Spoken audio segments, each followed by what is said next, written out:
अजून लक्षात घेतली पाहिजे की गेल्या काही वर्षांपासून सेक्स्टॉर्शन सारखे गुन्हे देखील मोठ्या प्रमाणात या ठिकाणी उघडकीस येत आहेत।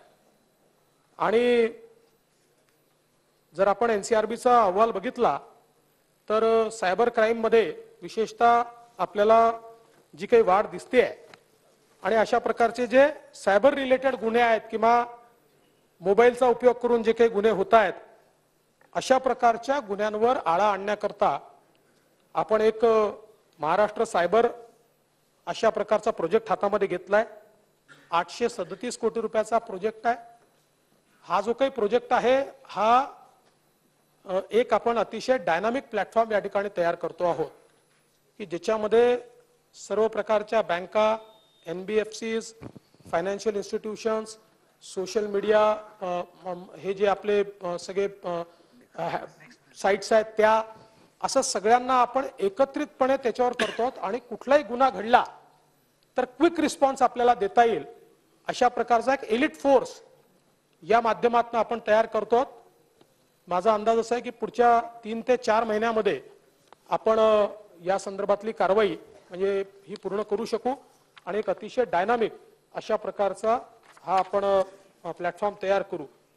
महाराष्ट्रामध्ये एकूण 48 सायबर पोलीस स्टेशन्स आता कार्यरत आहेत आणि 44 सायबर लॅब सुरू करण्यात आलेले आहेत की ज्याच्या माध्यमातून मोठ्या प्रमाणात आपल्याला डिटेक्शन मध्ये देखील त्या ठिकाणी फायदा होतो।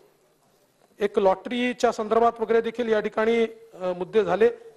तर म्हणजे ऑनलाईन लॉटरी असेल किंवा ऑनलाईन गेमिंग असेल या संदर्भात 2 प्रकार आहेत। एक जे लोक मान्यतेने करतायत आणि काही लोक चुकीच्या पद्धतीने करतायत। ज्या आता आपल्याला अनेक वेळा हे टीव्हीवर ऍड्स पाहायला मिळतात, विशेषतः आयपीएलच्या काळामध्ये तर खूप वेगवेगळे ऍड्स पाहायला मिळतात।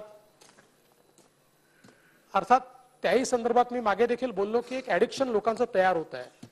जरी आता त्याच्यामध्ये लिमिटेड पैसे लावता येतात, एका अकाउंटवरनं तुम्हाला एका लिमिटपेक्षा जास्त पैसे त्याच्यात लावता येत नाही, पण लोक वेगवेगळे अकाउंट उघडतात, त्याच्यातनं ते खेळ करतात आणि म्हणून त्याच्या संदर्भात मला असं वाटतं की थोडी काळजी आपल्याला ही घेण्याची आवश्यकता आहे। पण आज यातला मुख्य प्रश्न एवढाच आहे की हे सगळं डिजिटल आहे आणि यातल्या काही ज्या इल्लीगल चालणाऱ्या अशा प्रकारचे बेटिंग आहे हे डार्क नेटच्या माध्यमातून त्या ठिकाणी चालतं। मला हा विश्वास आहे की एकदा आपला सायबर प्लॅटफॉर्म तयार झाला तर आपण मोठ्या प्रमाणात याच्यावर आळा आणू शकू। पण मला असं वाटतं की याचं विनियमन करण्याच्या संदर्भात कायदा करण्याची आवश्यकता आहे, पण तो राज्य सरकारने करून त्याचा कितपत फायदा होईल ही माझ्या मनात शंका आहे। त्यामुळे आम्ही केंद्र सरकारला विनंती करणार आहोत की अशा प्रकारचे हे जे काही चाललेलं आहे याच्या विरुद्ध केंद्र सरकारनेच पुढाकार घेऊन याचं विनियमन करण्याच्या संदर्भातला एखादा कायदा हा सुरू केला पाहिजे। अध्यक्ष महोदय, या संदर्भात गुन्ह्यांच्या संदर्भात मी ऑलरेडी सांगितलेलं आहे।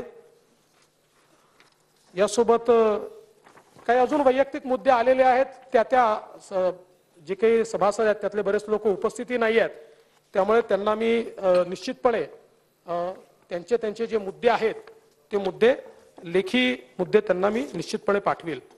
खरं म्हणजे जयंतरावांनी बोलताना 2-3 गोष्टींचा उल्लेख केला। पहिल्यांदा तर जयंतराव तुम्ही म्हणालात भारत राममय होणार, जणू राम अवतरणार अशा प्रकारची परिस्थिती आहे। साहेब, राम नसते तर तुमचं तरी अस्तित्व राहिलं असतं का? तुम्ही राजारामांमुळे अवतरले इथे, तुमचा अवतार राजारामांमुळे आहे, त्यामुळे तुम्ही तरी आता या संदर्भात बोलू नये। हा पाठिंबा आहे ना? हा, मग काय हरकत नाही, हे रेकॉर्डवर घ्या, सगळा पाठिंबा आहे, काय अडचण नाही। पण माझ्या ऐकण्यात काही चूक झाली असेल, नाही मी ऐकलं तुमचं, स्वतः मी टीव्हीवर बसून तुमचं ऐकत होतो। म्हणजे ज्यावेळेस तुम्ही हे सांगितलं की वैनगंगा नळगंगा, जयंतराव मी हात जोडून आपल्याला सांगतो,